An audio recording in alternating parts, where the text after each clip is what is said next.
Hey guys, it's your boy Mark back with another WWE Wrestling PLE review. This is on WWE Elimination Chamber Perth 2024 review, February 24th, 2024. Show just got off the air. And you know what? That was a great show. 4 matches, quite a lot of long ad breaks, and there was a segment in there too. Actually, 5 matches if you include the kickoff. I actually kind of forgot about that. But, I don't know how many views this will get. Given some viewers, depending on where you are in the world, decided to sleep in, which is understandable. I gotta say. Now, I'm not going to be as sweary as I would have been a few hours back, because I've calmed down quite a bit now. But certain, not all, Westerner American wrestling fans was complaining so hard about this show starting at 5 a.m. for them. And it's like, shut up. For real, shut up, you freaking babies, alright? International fans such as myself have done this for decades. And it's like the scene on Friday. What you mean wait till I come out? I smelled your shit for 22 years. Now you can't smell mine for 5 minutes. Feels like that. Posts like that was quite anger-inducing for me, I must say. And it's like the freaking pompous-ass arrogance of these certain American wrestling fans. Alright? Shut up. Alright? We've all had to deal with this for decades. And it's like, stop being a bitch. Alright? Stop being such a pompous ass bitch. Because it's fucking annoying. And it's like, think about us that's had to do this for decades.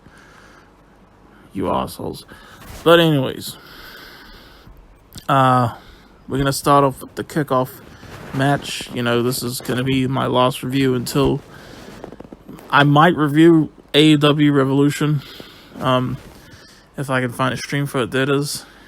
But I'll definitely review Stand and Deliver NXT. That'll be the same day as WrestleMania 40 Night 1.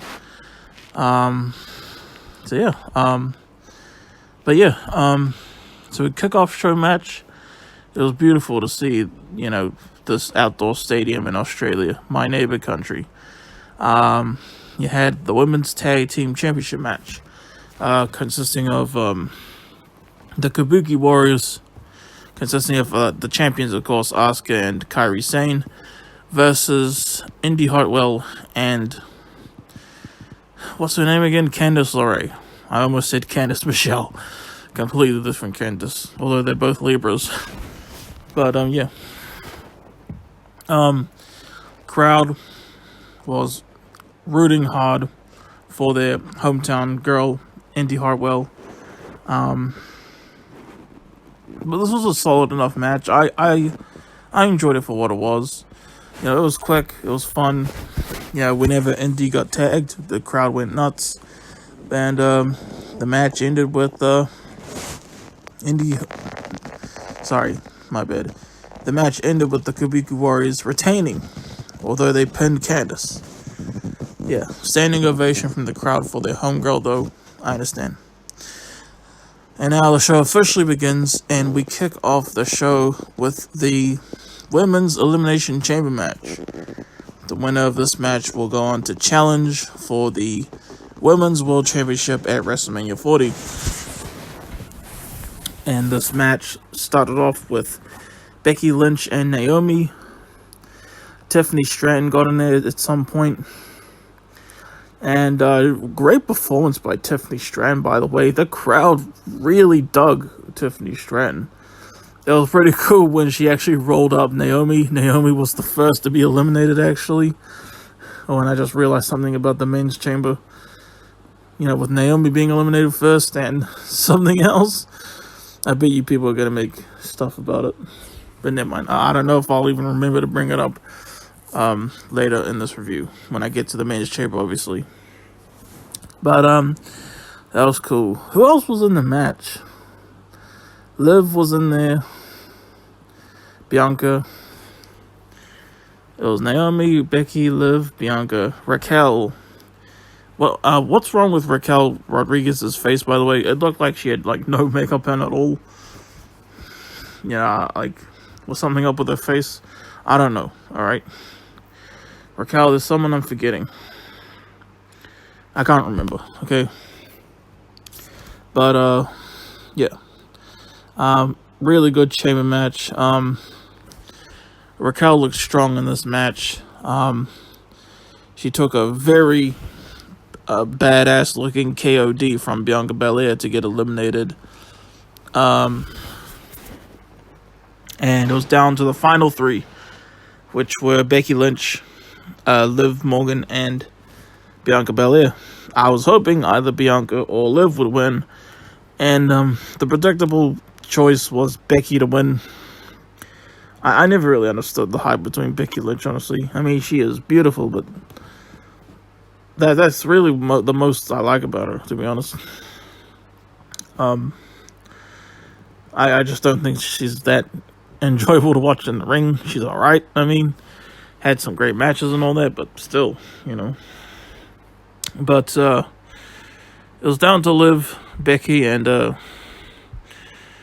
still don't remember who the bloody hell is the sixth person I'm forgetting. Naomi 1, Becky 2, Liv 3, Raquel 4, Bianca 5, 6. Did I say Naomi? I think I said Naomi. I don't remember. Far out. Completely blank in my head. Anyway, really good stretch between these three. Almost like a little mini triple threat match. That would actually be a really cool triple threat match. I don't know if that's happened before or not. But between Liv, Becky, and Bianca. Bianca actually got rolled up by Liv Morgan, who immediately got a manhandle slam from Becky for Becky to win the whole match. And I still don't remember who the girl I'm forgetting is. Far out. Tiffany Stratton? Did I mention Tiffany Stratton? Far out. I don't remember. Far out. I think it is Tiffany. But yeah. Next match was the Tag Team Championship match. With Judgment Day, Damian Priest, and Finn Balor defending against I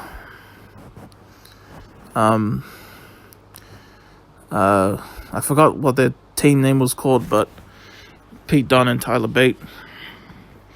This was a pretty solid match. There are a lot of people saying this match was like epic and all that. Truth is, this was when I decided to make my food to eat because I was really hungry. My rice cooker needed cleaning. My mom finally did it. It looked like it had to be me, but thankfully my mom did it because that was the idea of cleaning it was such a pain in the ass to me, not gonna lie.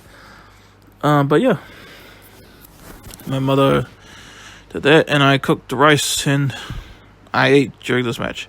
It seemed to be a solid match. It didn't seem like an amazing match or anything like some people are saying it was, but yeah, it's cool. It's kind of crazy to finally see Tyler Bate and Pete Dunne like together, especially Tyler Bate in a main roster match like this, because it seemed like they were going to be in NXT for freaking ever, you know. Remember when everyone like preferred NXT? I do not miss those days. Because the frickin' Smarks were annoying back then. I don't miss it. Even if we did get better matches, I don't care. Annoying fans suck. But yeah, Judgment Day retain.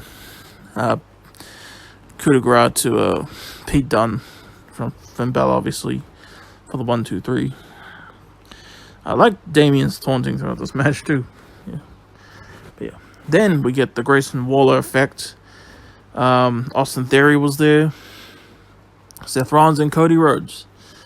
Basically, they talked about, Cody having his main event at WrestleMania, and Cody calls out The Rock for a one-on-one match anywhere, anytime, and that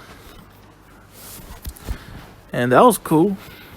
And then Seth was like, you know what? You're not gonna fight the Bloodline alone, brother. So, it looks like we actually are gonna get The Rock and Roman Reigns versus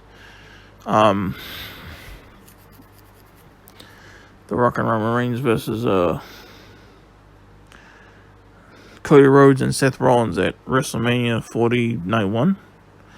Main event, I'm not really stoked about that, especially The Rock having a freaking WrestleMania main event.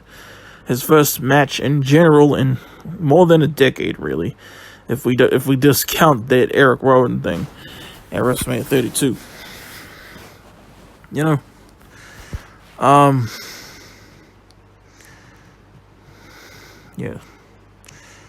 It's cool to see The Rock wrestle again, but I guess we are getting that match, Some things about WrestleMania I'm excited about. Others I'm not so thrilled about. I'm just going to be honest with y'all.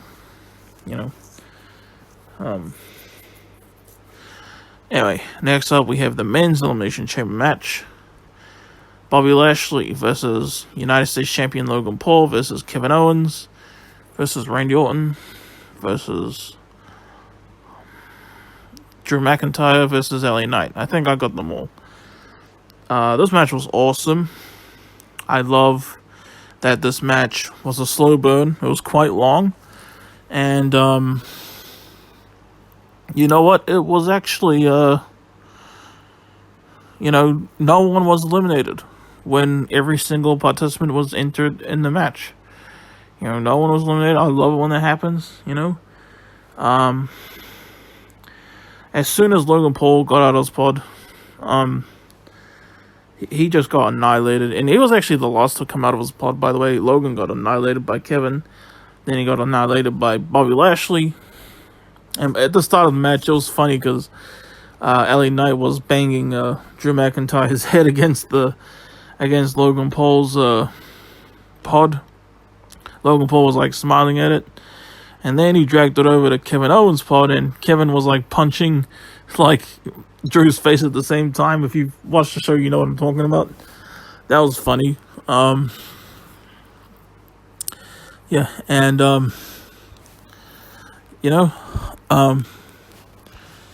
and then, let's just skip to when everyone's in the match. Randy Orton actually, it appeared that he really hurt his back bad. Like, just from doing the apron DDT to, I don't even remember who, but he did it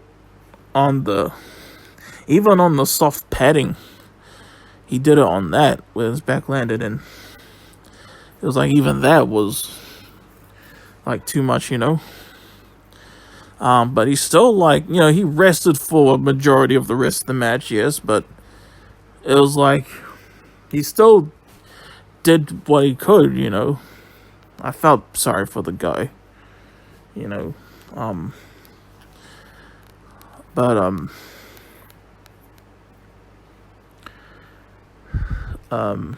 see, Bobby Lashley, this is what I was talking about earlier with Naomi being the first eliminated. Now, Bobby Lashley was the first to be eliminated in the men's chamber. He got claymored by Drew, and then LA Knight tried to give him the blunt force trauma, and then Bobby countered it, and then he ate another claymore, 1, 2, 3. So yeah, Bobby Lashley was out. And then Kevin Owens, I think, was out next after an RKO by Orton.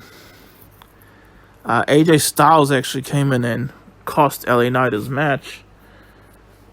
I think it was Drew who pinned him to eliminate him. Yeah, who's left? Kevin. Anyway, final three. Let's just skip to the final three. Logan Paul, Randy Orton, and Drew McIntyre. So Logan Paul, him and Randy Orton actually interact for a bit. Very brief interactions, but it was cool to see them like wrestle each other for a bit. And Logan got his brass knuckles out, chamber match, no disqualification, until he ate an RKO by Randy. 1, 2, 3. Logan Paul's eliminated by Randy Orton. And then him and Drew go back and forth for a bit. Randy's very hurt. But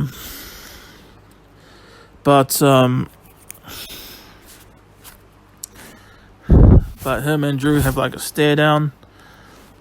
And they fight back and forth for a while. And then eventually Randy Orton does get the RKO. But Logan Paul brass knucks to Randall Keith. So 2 years in a row, Logan Paul screws someone out at WrestleMania. I mean, not WrestleMania, at Elimination Chamber. Last year he screwed Seth Rollins in the US title chamber. This year he screws Randy Orton. Brass knucks. Drew goes for the cover. 1, 2, 3. Drew McIntyre versus Seth Rollins for the World Heavyweight Championship is official for WrestleMania 40. Another rematch. It's WrestleMania, so I'll be excited no matter what, but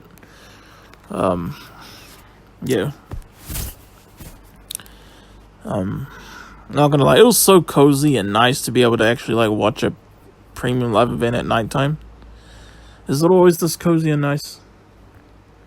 Yeah. But yeah. Then what happened after that? And then main event time. Women's World Championship match. Rhea Ripley defending against Nia Jax. They don't mention that Nia Jax is also Australian. I don't know how like what her relation to Australia is or whatever, but I have heard that she is an Aussie as well. And also, this is the first women's match to main event a pay-per-view since WrestleMania 37. So yeah, but makes sense, Rhea's home country and all that. And this was a pretty good match, I thought.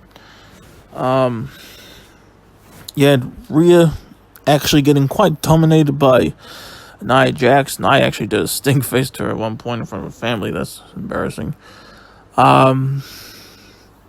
Very like David versus Goliath-y type feeling match. Really cool moment when Nia Jax Samoan dropped Rhea onto the announce table. Didn't break. And then she did like a leg drop to Rhea through the table. Then it broke. Cover. Kick out. And then they fight some more, and the match ends with Rhea giving a riptide to Nia Jax. So, yeah. And that's it. That's the show. That was my review of the show. I hope you guys enjoyed. I'm really proud of how this review turned out,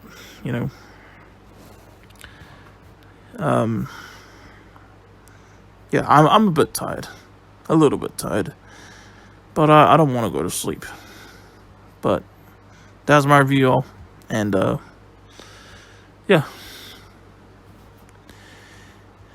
Yeah.